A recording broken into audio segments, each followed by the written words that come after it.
Guys, जैसा कि आप सब लोगों को पता है, दिल्ली यूनिवर्सिटी का पीएचडी का नोटिस जारी हो चुका है।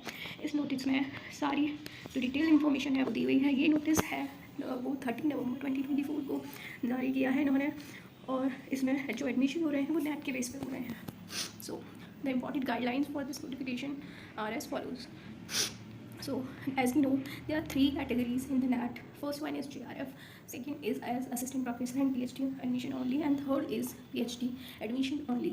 So, जो फर्स्ट कैटेगरी के एडमिशन हो रहे हैं वो तो उसमें कोई मेजर चेंज नहीं है, वो एज़ यूजुअल पहले की तरह ही हो रहे हैं। लेकिन जो सेकेंड और थर्ड कैटेगरी है उसमें जो 70% वेटेज है नेट की स्कूल को दिया जाएगा, एंड जो बचा हुआ 30% वेटेज है वो इंटरव्यू के बेस पे दिया जाएगा. So the accumulate score of student depend on these two marks. So and as you know जो कैटेगरी 2 और 3 वैलिड है वो है 1 ईयर के लिए, जैसा कि नेट के सर्टिफिकेट का नोटिफिकेशन आया था उसमें बताया गया था. सो और जो सब्जेक्ट जिसका नेट एग्ज़ाम नहीं होता है उनके लिए दिल्ली यूनिवर्सिटी अलग से एंट्रेंस एग्ज़ाम करा सकती है, लेकिन ये उन्हीं के लिए, उन्हीं सब्जेक्ट्स के लिए है जिसमें यूजीसी नेट एग्ज़ाम कंडक्ट नहीं करा जाता है. एंड इसके अलावा जितनी मैंने सारे इंपॉर्टेंट पॉइंट्स हाईलाइट करे हुए हैं आप लोग देख सकते हैं. इसके बाद ये बुलेटिन आ जाता है, ये जो एडमिशन दे रहे हैं 2024-25 के लिए है, इसमें ऑल इम्पॉर्टेंट इन्फॉर्मेशन नोटिस की हुई है. So let me read this all. ये जनरल पॉइंट्स हैं जिन्हें ज़्यादा इम्पॉर्टेंट नहीं है, बट जो इम्पॉर्टेंट डेट्स वगैरह हैं वो देख लीजिए. सो द रजिस्ट्रेशन स्टार्ट हो गए हैं 30 नवंबर से, and the registration closing date है 4 दिसंबर 2024, एंड इंटरव्यू कंडक्ट किए जाएंगे 6 दिसंबर टू 4 जनवरी 2025. ये 2025 होगा, एंड 24 कर दिया है बाय मिस्टेक.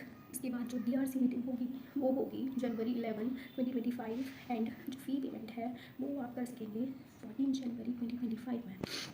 इसके बाद हम आते हैं नेक्स्ट इंपॉर्टेंट पॉइंट्स पे. एज यू नो मैंने इंपॉर्टेंट पॉइंट्स को हाईलाइट किया हुआ है. सो नेक्स्ट ये जनरल पॉइंट्स हैं.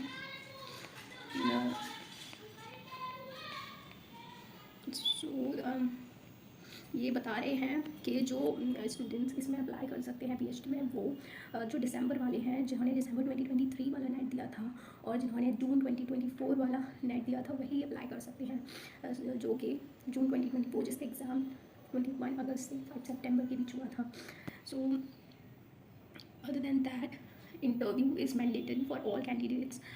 द फ़ी स्ट्रक्चर देख लेते हैं. सो the SC, ST and PWD category so pay 300 rupees for the registration, and the UR, EWS and OBC NCL category should pay 750 rupees for the registration. इसके बाद हम departments के बारे में देखते हैं. जो दिल्ली यूनिवर्सिटी के डिपार्टमेंट है वो क्लेम करते हैं कि अगर कोई वैकेंट सीट है और वो non availability of suitable candidate find करते हैं तो वो एडमिशन नहीं लेंगे. ये उनके ऊपर है, इतना कोई कंपल्सन नहीं होता है, वो अपने हिसाब से ही करते हैं. उसके बाद सीट जो है वो इसी PDF में नीचे मेंशन करी हुई हैं डिटेल एक्सप्लेनेशन के साथ. और जो दिल्ली यूनिवर्सिटी का teaching and non teaching staff है उसके लिए दिल्ली यूनिवर्सिटी में सुपर न्यूमेरिसी सीट्स अवेलेबल होती हैं, जो कि वो लोग डायरेक्ट इंटरव्यू में अपियर होकर एडमिशन ले सकते हैं अगर वो वहाँ टीचिंग या फिर कुछ और नॉन टीचिंग स्टाफ के रूप में काम कर रहे हैं.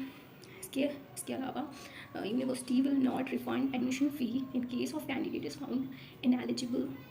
सो ये आपका कंसर्न है, अगर कि कोई एलिजिबिलिटी मैच नहीं होती है तो आपकी फ़ी रिफ़ंड नहीं होगी. एंड इसके बाद कुछ इंपॉर्टेंट पॉइंट्स और हैं which are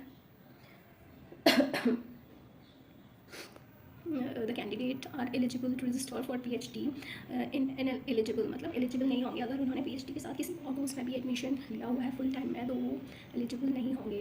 this is PhD rule. And after that Delhi university में ये कुछ रूल हैं, जैसे अगर जनरल कैटेगरी में कुछ सीट्स खाली रह जाती हैं due to unavailability of students, then they can take other category students for unreserved category or like that. And after that, if total number of ST category student who have applied for particular PhD program exhausts, then remaining seat under this category will allotted to eligible SC category. Same rule SC ST के लिए apply किया हुआ है. इसके बाद हम eligibility पे आ जाते हैं।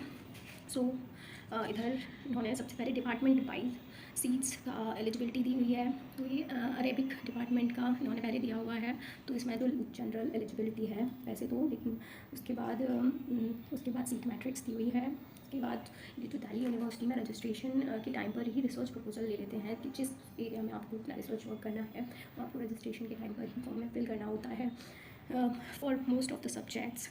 आफ्टर दैट बुद्धिस्ट स्टडी का एलिजिबिलिटी भी यूनिवर्सिटी नॉर्म के हिसाब से ही है। उसके बाद जनरल रूल्स है एंड सीट मैट्रिक्स दिया हुआ है। इसमें भी रिसर्च प्रपोजल मैंडेटरी है रजिस्ट्रेशन के टाइम पर। सो दिल्ली यूनिवर्सिटी में मोस्ट ऑफ द सब्जेक्ट्स में जो रिसर्च प्रपोजल है मांगते हैं, लेकिन कुछ सब्जेक्ट हैं जो ज़्यादा पॉपुलर नहीं है, उनमें थोड़ा डिटेल नहीं दो फिर भी चल जाता है, बट मांगते ही हैं। जिसमें दिया हुआ है कि देना है तो आप दीजिए। इसके बाद रिसोर्स प्रपोजल में इन लोगों ने कुछ इंपॉर्टेंट पॉइंट्स दिए हुए हैं आगे के कुछ डिपार्टमेंट्स में, वो देख लेते हैं जिससे आपको आइडिया हो जाएगा कि आपको क्या करना है। सो देखते हैं नेक्स्ट।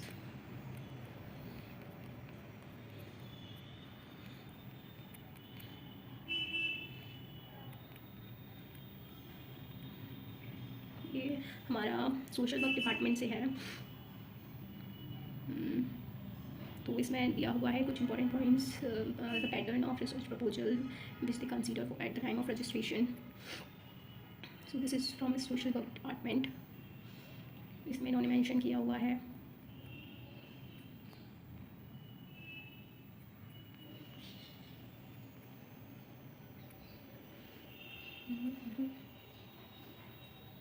तो 5000 वर्ड्स का रिसर्च प्रपोजल देना है। इसमें जो स्पेशन बिटवीन द वर्ड्स होगा वो 1.5 होगा, एंड रोमन में न्यू रोमन में आपको फॉन्ट रखना है times new Roman, and size होगा 12 पॉइंट्स होंगे।